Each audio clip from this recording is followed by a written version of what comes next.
The deed to their ranch sits in the middle of the table. Just a piece of paper, edges worn from being folded and unfolded, ink faded, but still legible. Sarah's hands tremble as she stares at it, then up at her husband standing across from her in the lamplight of their small kitchen. Thomas does not meet her eyes. His jaw is set, his fists clenched at his sides, shame radiating from him like heat from a stove.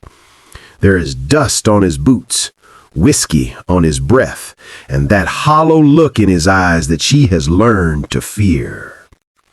She asks him the question, even though she already knows the answer. Where's the deed? The real deed, the one that should be locked in the metal box under their bed, the one that proves this land is theirs. His silence tells her everything. Sarah feels something break inside her chest. Not a sudden snap, but a slow crumbling like a riverbank giving way after too many storms. She has stood by this man through lean winters and failed crops. She has believed in him when others called him a reckless. She has defended his dreams when her own family said she was a fool for marrying a man who lived more in his head than in the world. But this is different. Her voice comes out quiet at first, barely more than a whisper. How could you? How could you take the one thing we built together and put it on a poker table? How could you risk everything we have for a hand of cards? Thomas finally looks at her, and the pain in his face almost makes her forgive him. Almost. He tries to speak, tries to explain that he thought he could win it all back, that he had a good hand, that the stranger across from him was bluffing. But the words sound hollow even as he says them. Sarah steps back from the table, away from him, away from the deed that no longer belongs to them. She has heard these excuses before. Different words, same story. He thought he could beat the odds. He thought his luck would turn. He thought one more game would fix everything. But luck is not a partner you can trust, and Thomas has been chasing it so long he forgot what he already had. She tells him she's done, not with anger, but with a weariness that cuts deeper than any shout ever could. She has given him everything she had to give, her faith, her labor, her heart, and he gambled it away like it meant nothing. Thomas reaches for her, desperation in his movement, but she pulls away.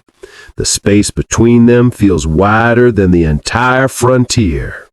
And in that space, hanging heavy in the silence, is the truth neither of them can deny anymore.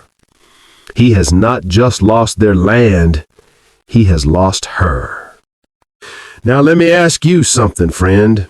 If someone you loved took everything you built together and threw it away on a promise of easy fortune, could you forgive them? Would you see the sickness of it, the way gambling wraps around a soul like poison ivy, or would you only see the betrayal? Would you stay and watch them destroy themselves, or would you walk away to save what is left of your own heart? Because sometimes loving someone means watching them choose their demons over you. And the hardest question is not whether they deserve forgiveness.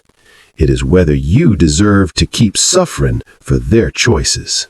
Thomas Brennan was 23 when he won his first big hand. $200 on 3 queens and a bluff so convincing the other players thought he had a straight flush. He walked out of that saloon in Denver feeling like the world had opened its doors to him. Money came easy that night, and when things come easy once, a man starts thinking they always will. He met Sarah Whitmore a year later at a barn dance outside Fort Collins. She was the daughter of a wheat farmer, practical and strong, with eyes that saw through nonsense and a laugh that made honest men want to be better. Thomas was smitten from the first moment, And when he told her about his dream of owning land, of building something lasting, she believed him. They married in the spring, pooled their savings and bought 40 acres of good grassland with a creek running through it. Thomas worked harder than he ever had in his life. He built a cabin with his own hands, broke ground for crops, raised fences. For 2 years, he was the man Sarah believed he could be. But old habits do not die easy. They just wait. It started small. A few dollars bet on a horse race, a friendly card game in town on market days. Thomas told himself it was harmless. He was not like those desperate gamblers who lost everything. He was smarter. He was in control. Sarah noticed the change before he did. The way his eyes would light up when someone mentioned a game. The way he would disappear into town for supplies and come back hours later with less money than he should have. The way he started talking about luck like it was something real, something he could count on. She tried to talk to him, gently at first, then more firmly, but Thomas brushed her off. He told her she worried too much, told her he knew what he was doing, told her to trust him. And because she loved him, she did. The first time it got bad was after the drought. Their crops failed and money got tight. Thomas went to town to sell what little livestock they could spare, but instead of coming home with cash, he came home with excuses. He had tried to double the money at a card game.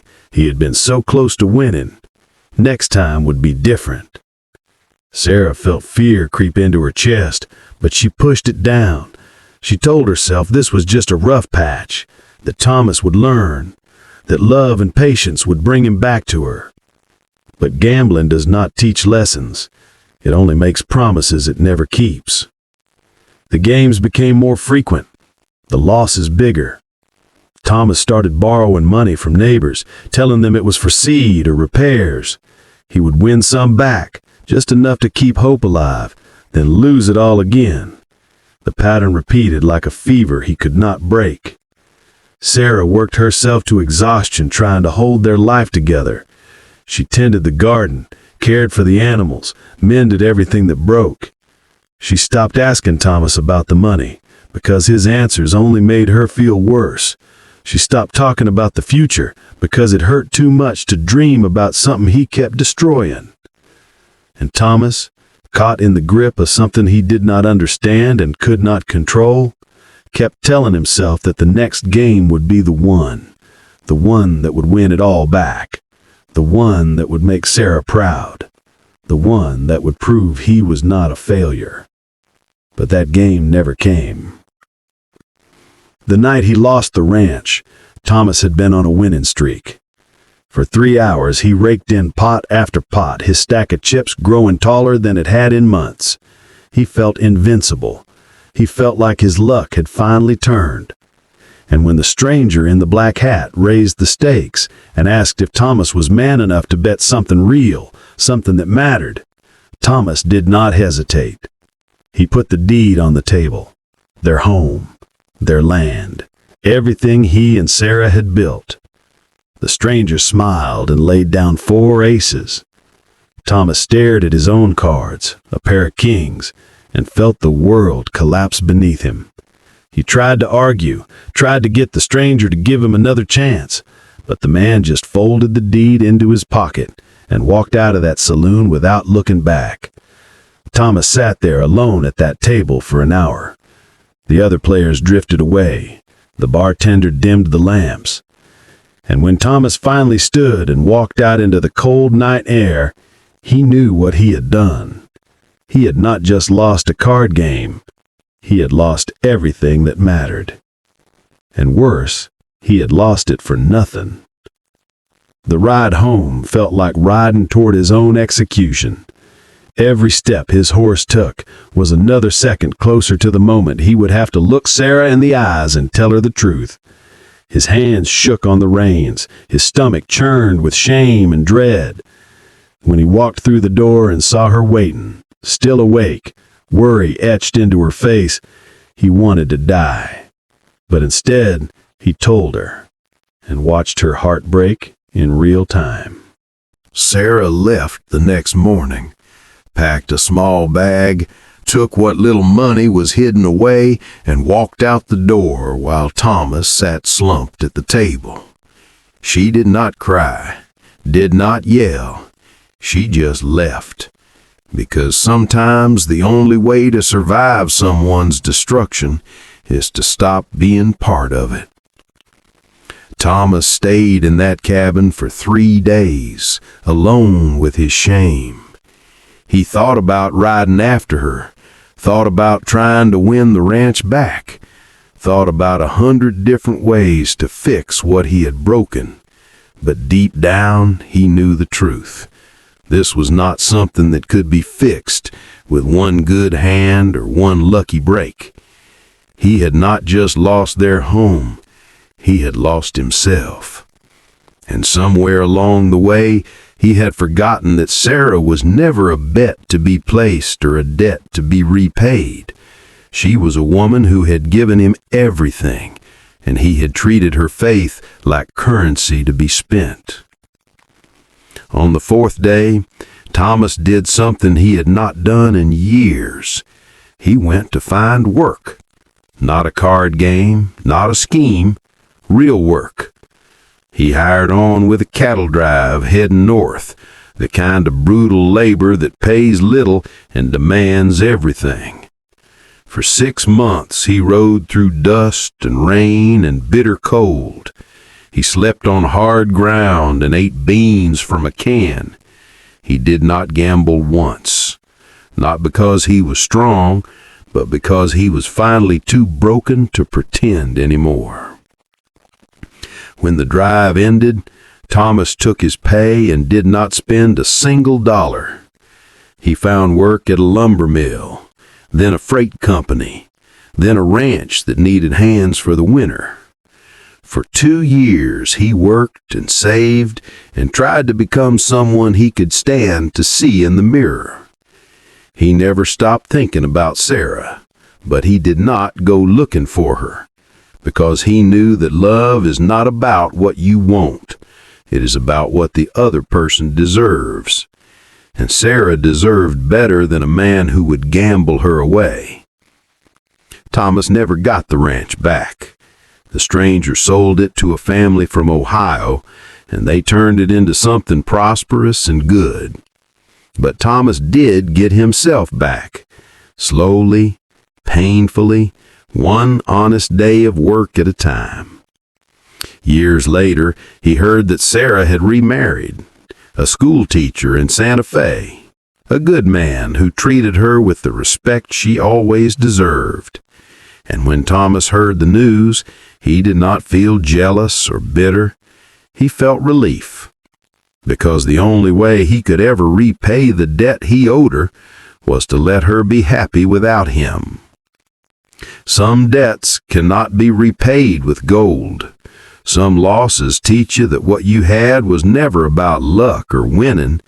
It was about showing up, staying steady, and choosing the people you love over the lies you tell yourself. Thomas learned that lesson too late to save his marriage, but he learned it well enough to save himself. If this tale touched your heart, then don't ride off just yet. There are more stories waiting beneath the western sun. Tales of love, betrayal, and lessons learned the hard way. Subscribe to Frontier Love Tales, where every story reminds us that love still rides, even across the roughest frontier. Because out here under the wide open sky, the truth always finds a way home.